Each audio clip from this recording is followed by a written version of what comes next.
Here lately, heavy on my mind has been the differences between normalizing mental health and minimizing mental health struggles.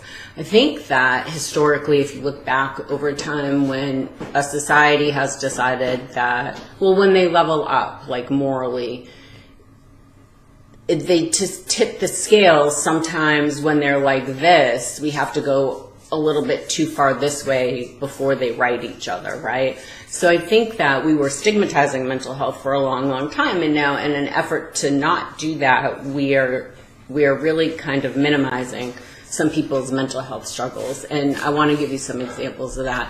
I love TikTok. TikTok is fantastic. There's a lot of great free mental health content on there. And then there's some not so wonderful mental health content on there, right?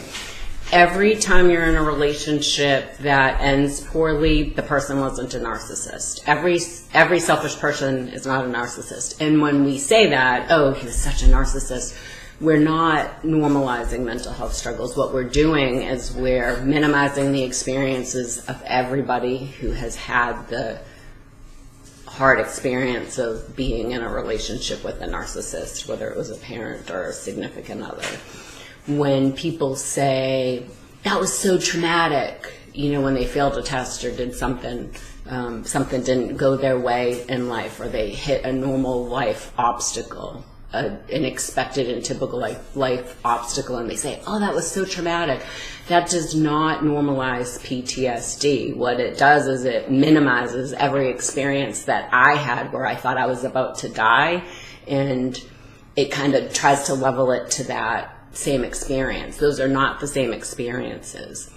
Every time you have a sad mood, you're not depressed. Depression lasts for weeks and months, and it's debilitating, and it's about hopelessness and helplessness and feeling like death might be a better way than feeling these intense emotions. It is not a sad mood because there was a breakup, or a sad mood because something in life didn't just happen to go your way.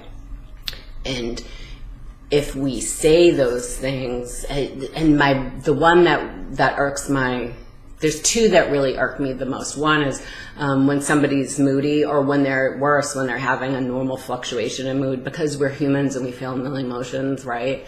And we're allowed to do that. I'm allowed to be happy one minute and have something disappoint me and be sad the next. And when people say, oh, you're so bipolar, that really minimizes the experience of people who struggle to manage bipolar in a healthy way, right? People whose neurotransmitters fluctuate due to no fault of their own, and just because that's what their brain chemistry says. It's not fair to them, and it's not really normalizing mental health struggles. It's minimizing it. And I think that I'm hopeful that we're just trying to recalibrate, and we've gone too far one way and we'll go the other. I'll tell you the one that I feel like is the most dangerous to us as a society of people is when people mock suicide. Like kill me now, or I don't know, there's so many. I literally have such a visceral response to that. There is nothing funny when someone you love completes suicide, and to mock that or minimize that is really very hurtful. And if you know me and you've done that around me, you know I'm going to call you out on it so fast. That's just one I can't let slide.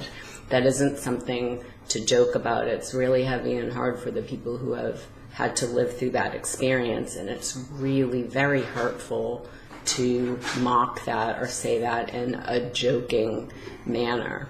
So my challenge for you today with this video is to just review your own behaviors, and think about, in a wholeheartedly altruistic, from a place of kindness way, have been trying to normalize mental health, but might have somehow been really minimizing it mistakenly instead.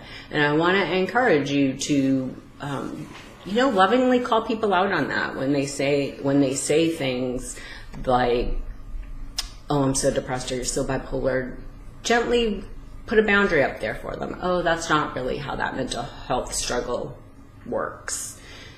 because it's important to normalize mental health, and it's also important not to minimize it. We don't want to hurt the feelings of people who are really struggling with these things. We want to help them, and we want them to feel comfortable talking to us and to each other about it. So let's do our part today, all day long today. Let's just help each other by reminding each other lovingly where the line is between normalizing mental health and minimizing it.